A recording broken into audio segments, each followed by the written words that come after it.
Hello ladies and gentlemen, welcome to the Chicos and the Chicas. Today we are going to do something new again, because why not coconut? And so today we are going to jump into book review mode. Something that I haven't really done on this channel. I have done a big tier list about the recommended chess books. However, today on the menu is a book that I have been wanting to put my hands on ever since I heard of its release for various reasons. And a couple of days ago, I finally received this book waiting for me in front of my doorstep. So I jumped right onto it and ate myself through the book like this. And so now I'm very happy to report that I have completed the book, and therefore I feel that this is the right time to review the Complete Chess Swindler by none other than Australian Grandmaster economics and one of the greatest swindlers of all time, Grandmaster David Smerdon. So, what a book, man. What a book. First of all, I really like it when I see a book written by someone who I consider to be superbly well suited for the topic they have chosen. And David Smerdon, if you don't know him too well, is actually a notoriously known swindling figure in chess circles, although he very humbly downplays his achievements throughout the book. But he's definitely a very authentic person in that regard. I can tell you that actually from many personal experiences of Blitz and proper over-the-board games as well, that David is an extremely gifted swindler. And swindler not in any way, shape or form in a dodgy meaning of the word. It's just simply he has an outstanding skill in saving what appears to be lost. And this is actually one of the core message of the book too. And I really think that this is very important to understand from the get-go, that we're not going to promote or rather, I should say, the book is not promoting the idea of play badly, get into bad positions and then swindle through. Neither does it promote the idea that trickery is in any shape, way or form the right way to play chess. The book's focus, and actually in this regard I really like to consider this book as a breath of fresh air really in today's chess, is that there are certain situations in chess when the best move may very well not be the best move considering the circumstances. Let me rephrase this. The move backed by the computer as the number one choice is almost certainly not the best choice if you would like to enhance your chances in surviving or pulling off a swindle. And this is a bit of a contradiction. And nowadays, when everybody is an armchair grandmaster and every single time there is an online event on or even a non-online event on, people from their computer screens, or rather behind the computer screens, can instantly see the winning moves. It's very easy to fall into that mentality that, yes, but computer says blah, so we do blah. And so we kind of drop a ginormous aspect of chess that up to date is very present and very important. The psychology, the human versus human, the nerves, the pressure, the time pressure, the tournament situation. So with the computers kind of getting really strong and so easily accessible, we have lost touch really with a lot of other components that together make a chess battle or fight.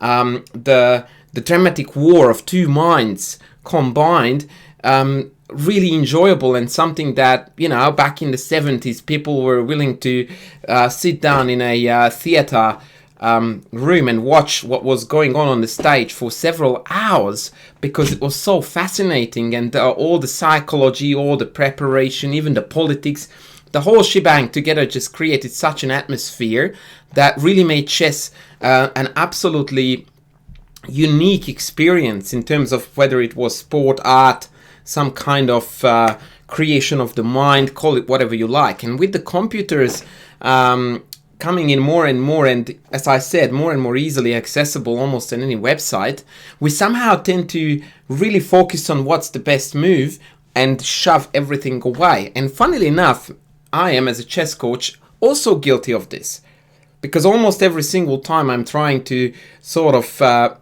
hammer it in with my students that you must play the best possible move at all times. And so we overlook the importance of being creative, perhaps at the expense of not necessarily playing the best move, but playing the move that gives us the best practical chances. So without further ado, I would like to bring up a couple of examples from the book and a couple of concepts also from the book that really spoke to me, and I found it really, really cool. And it wouldn't be a video done by me if I didn't put some personal connection into it. You can claim it because I'm selfish or because I feel that I can convey my message better when I feel that it's also somehow talking to me really well. So one of the key concepts, in fact, probably the strongest message of the book, lies in the 3 questions that you need to ask yourself when you find yourself in an absolutely terrible position. And that is, what is my opponent trying to do? How they try to achieve it? And what is good about my position? And by the way, the 3rd question is such a subtle way to teach you to be an everlasting diehard optimist in chess, which again, David is definitely a textbook example of being an optimist in chess, so that when you sit down behind your pieces, you sit there and you go like, I'm gonna smash you.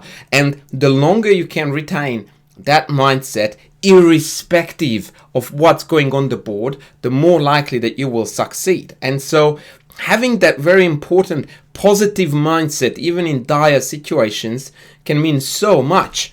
And so the other day, before actually reading this book, I was playing a bullet game. In fact, I was playing a lot of bullet games, which I shouldn't have done. And I found myself as black in this absolutely atrocious position. I'm dead lost. In fact, I have been dead lost for the last 10 moves out of the opening. Right away, got absolutely slaughtered. And right at this point, I played bishop e5 as black, simply to defend the pawn on f4 with falling, without allowing it to fall with a check, and to attack the queen. That's always a half-winning move in a bullet game. And after queen b5, I started to think a little bit, another mistake by the way in bullet chess, and I noticed a pattern here that I thought I might be able to sell. Chance 0.1.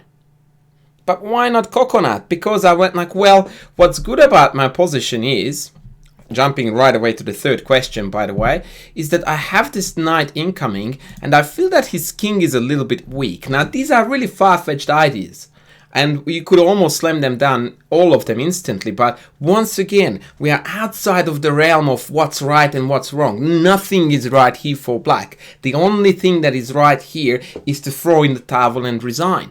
Which actually takes us back to another brilliant point of the book, which I don't recall, unfortunately, what the economical concept is called, but it's basically the starting from zero idea, which means that if now my mindset is that I'm gonna lose, then I've got nothing to lose. And so I might as well just try it. And so I went knight g5. He goes bishop a3, a very apparently irrelevant move, but the bishop couldn't really develop this way without coming in harm's way. So I'm like, fine, Arino, I will play knight e4. And right now, I'm already visualizing a mate in 2, baby. Yes, you hear it right. So imagine a white pass, check, king here, and a mate. A breathtaking, absolutely beautiful checkmate pattern. Of course, they do not have to fall for it. But again, there's something good. 3rd question, what's good about my position? They can fall for a mate in 2. And in fact, they played rook e1, falling for the check. And although this doesn't fall for the mate in 2, the game is completely on its head. And the opponent actually does walk into a mate by playing king g1, allowing bishop d4 check, king h2, and the h5 corridor mate is unstoppable. And I went on to win this game. Now, what allowed me to do this was to utilize many of these concepts that David very thoroughly explains in his magnificent book. Now, I really did enjoy pulling this off, not so much because I enjoyed the win, but because of it felt like a creative effort. And boy, speaking of creativity, this book, and I will show you again so that you have a visual, is basically a testament to chess players' creativity. Because there is not a single example in this book, and trust me, there are hundreds of them in there, that wouldn't have required above and beyond level of creativity from the swindler side. So we are talking here about a tremendous skill, much more so than pure luck. Luck is definitely part of the deal, but none of it would be worth anything without the skill. And the book actually teaches you how to improve this skill, how to build this. Part of it was that 3-question method, but there is so much more in there. Now, on that note, one more personal example before I actually move on to some of David's, which are far better. About a couple of months ago, I played a blitz game against a Grandmaster whose FIDE rating is actually very close to the 2600 mark. It was a very sharp Sicilian, and I'm going to fly through the whole game essentially because there is a lot of mistakes and a lot of stuff going on that is not really worth commenting because the quality is poor, like you would expect in a blitz game. But the long story short is that I got a fairly early queenside pressure on his king before his attack could hurt me here, and so I did manage to get into a reasonably comfortably winning position by about move 22. I'm not showing you the moves because I don't want to spoil your fun. So the idea behind this clever knight b2 sack was, by the way, that in case of king takes b2, which was played, I would play c4, and the rook can't move away without allowing c3 check, winning the queen. And so we had to jettison here a exchange. And now I became a little bit tentative and silly, and I allowed more counterplay for white than I should have. I will blitz through that. And after tremendous time trouble, we arrive in this position. So lots of toing and throwing. Black is comfortably winning again. And here I actually managed to convert without too many dramas, utilizing this pin. Now a piece is dropping. And lo and behold, I managed to even trade off the queens. And so now I'm going to reveal a little thing to you just because it's so hilariously funny. If you look at the computer assessment, it's minus 74.8, right? Just bear that in mind. And the game ended very quickly after rook d1, rook c8, rook d6, rook b8, king c2, I promoted to queen, and my opponent promptly resigned. And then, because I was curious about the mutual mistakes in the game, I actually went on to computer analysis to see how many major mistakes I have made. And the computer shows me down here, and I know that I'm making it really a far-fetched story now, but work with me, we'll get back to this. The computer shows me, which you cannot see, that I have made 4 blunders. Right? So work with me here.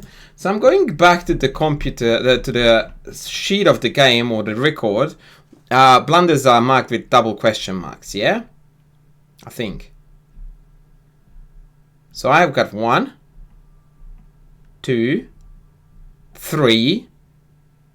And by this point, we are here. And then I'm going further down, and we get to this point, and I'm still not seeing. On the right hand side, I will move for you. I'm still not seeing the blunder. And I'm like, how could I have blundered in towards the end like I was a rook and a piece up and then a queen up? And then I instantly remembered the final position. Oh my god, what have I done? And I immediately jumped to the final position where my opponent resigned, and it immediately dawned on me that rook d8 check, rook takes d8 is the most beautiful stalemate that I have ever seen. Well, that's actually a bit of a bit pushing it, but it's just an insane swindle out of what appeared to be hopelessly lost. And for literally seconds, I just went, oh my god, what have I done? And I won the game. But this swindle is just next level. And if you think that this would have been the save of the year, then the Complete Chess Swindler is your book to read, because the book is full of examples like this. One that particularly stood out to me that I really liked is actually the Autozone example. He played this game as black, and here he models remarkably well something that, in my opinion, in particular lower rated amateur players don't do too well, especially in lost positions. And that is that it's that kind of backward thinking, which is, by the way, question 1 and 2. What does my opponent want and how do they want to achieve it? What they want here is a check followed by queen here with unstoppable mate here and here. Right? So now we go into reverse gear because we notice that in this sequence there is a non-check. So that means that in this position, us having the right to move, we have essentially 2 moves to pull this magic off. One right now, we can alter the situation a little bit. And then when the queen lands on a7, we can do whatever. Now, in order to understand the depth of what's going on here, we need to play out first the ultimate variation with me playing an apparent pass. So now we have a check, check, and the king escapes after another check, king here, or a few more checks, no matter what. The white king escapes from the checks, and it's game over. Check, check is the end of the story. So now you go like, okay, so how can I manipulate the situation? Rook g8 seems to be a very obvious answer to that. But then white has got lots of ways to deal with the situation. h3 perhaps, or a variety of moves. Really, I can even take f5 and just munch on the f7 pawn whilst covering f1 square. Lots of moves are really good here. That being said, rook g8 is already a very clever swindling attempt, because now this would be a beautiful mate. So that's already kudos to you if you spotted that. But Dave came up with something absolutely remarkable, and he played here the apparently very silly looking h5. And again, this is a testament that swindling is a creative, very much your brain work kind of thing, instead of tossing a coin and then Hail Mary. It ain't gonna happen. Hardly ever. You need to put in the hard yards. And at first sight, this perfectly irrelevant move, which by the way is an ultimate sign of a good swindler, that you can sell your trick as an ultimate, I give up type of move, is really cool. Watch what happens. Check here, here, check here, check here. And now do we see the stunning point of this very sneaky pawn match on the edge. Check, king here, and here comes the boomski. Check, check, and checkmate. Oopsie daisy. What a turnaround. Absolutely amazing stuff. Breathtaking beauty. And again, I can't help but repeat myself that this is creative effort. You cannot be a good swindler if you are not a very, very good tactician who is very aware of awesome tactical motives like this. One more example from the book before I call off ruining the book for those who would like to purchase it. This is a Grandmaster game where black, being a piece up, is a 2650 GM. Normal time control, regular game we are talking about. If white here went, thank you very much, congratulations on your victory, let's go to the canteen, have a beer and wait for next round, no one would have batted an eyelid. Instead, white here noticed something very, very cool. He figured out that if he were to play rook d1, then black might be tempted to play rook h8, trying to utilize the weak back rank, so that after queen takes its mate, or in any other case after the queen trade, well, what could be an easier win than having the queens off of the board? And so white noticed that there was a good chance of this were to happen, and so he played this out. No one needs the time for Hail Mary, because if they play something sensible, then we can safely throw in the towel, but only then, because with this move, we actually allowed an opportunity for the opponent to make a very obvious move that is very good looking, but upon deeper inspection, we figure out that the tables have turned and the 2650 Grandmaster just threw away a free win. And not is it only going to be a draw, no, it's lost now for black. The amazing idea is that if rook takes, then queen takes check, and now the queen is capturable because there is no back rank mate. Whereas if they do not take the rook, but retreat with the king, then I have got this beautiful shielding on rook h6, giving a check, covering my own queen, and thank you very much, their queen is dropping next. And last but not least, if they go via king e5, then we have got various moves again to win, but rook e1 check is the best, and then you are going to find this beautiful motif again working to our favor, so that we go here, and then comes the takes, and white again is comfortably winning. Here, checkerino, and basically that's all she wrote. It's going to be over in a matter of seconds. We are mowing down every single piece, and here comes the last trickery. We are winning the queen. That was very nice. From memory though, there was a cleaner win against king e5. I got stuck there for a bit. Yeah, no, that's it. Okay, so that was the very famous Janza Iturizaga, I believe, game from the book.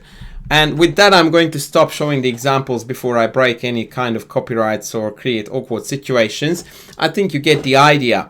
The book is a magnificent collection of amazing swindling examples. And when I first heard the book that it was coming out, I had a bit of a feeling, or rather wondering about how many of the positions will be unknown to me. That was my measure of test, and I'm not claiming that I'm very knowledgeable, but I have read a lot of chess books in my life. And I have to say that about 70% of the examples in the game were brand spanking new to me, and actually the author did put in a lot of hard work into finding lots of recent and lots of extremely high level of examples. If you think that the Complete Chess Swindler is not going to have world champions and 2700 rated grandmasters against each other, you couldn't be more mistaken. So there is really a very, very brilliant selection of puzzles or swindles rather in this book, sort of discussed in a very entertaining and engaging way, with the expected humor from Grandmaster David Smerdon. And just one last parting thought that makes it particularly personal for me, and that is the fact that there is a particular person that the book discusses in great detail, because he pulls off multiple absolutely amazing swindles. And that particular person was actually my student for more than half a decade. And actually for, if I recall rightly, almost all the games that are in the book from said person actually comes from the period when I was coaching him. And I claim no credit whatsoever. The kid is, or not kid now, grown up, but back then he was, is a creative genius of an altogether different level, and we never really worked on that aspect of his game to try to save dead lost positions. In fact, on the contrary, I tried to turn that part of his game around with rather, well, more, sometimes less success, but I just feel like it's a very interesting twist in the end, although somewhat expectedly the book is obviously heavily featuring lots of Aussie swindlers. Seems to be a bit of a thing down here in Down Under, that most chess players have an amazing skill of swindling, but to have my own student down there in this book was a particularly cool point. So, long story short, guys, one of the most exciting chess books, in my opinion, that has come out recently is the Complete Chess Swindler. Once again, I really like to call it a breath of fresh air in this computerized age, going back again to human creativity and appreciate what a human mind can do in positions where the computer wouldn't even talk to us. I think it's just really refreshing and a really awesome read. Can't recommend it enough. I think you need to be at least a FIDE 1600 rated player to really take a lot away from it, because I would like to emphasize this, that it's a skill that this book is discussing, and it's very, very heavily geared towards excellent tactical vision. So if tactics is not something that you are quite good at points the book might be a little bit challenging, but even then it's a fabulously entertaining and funny read. So 5 out of 5 stars one more time for the Complete Chess Swindler, which by the way is also available not only in a book format but as a Chessable course, so you are spoiled for choice. That's going to be my review of the book for now. I'm going to chuck in the description the Chessable link and maybe a link where you can purchase the book if you so desire. If you happen to have the book already yourself, I'm curious to hear your opinion. And on that note, I'm signing out. Bye.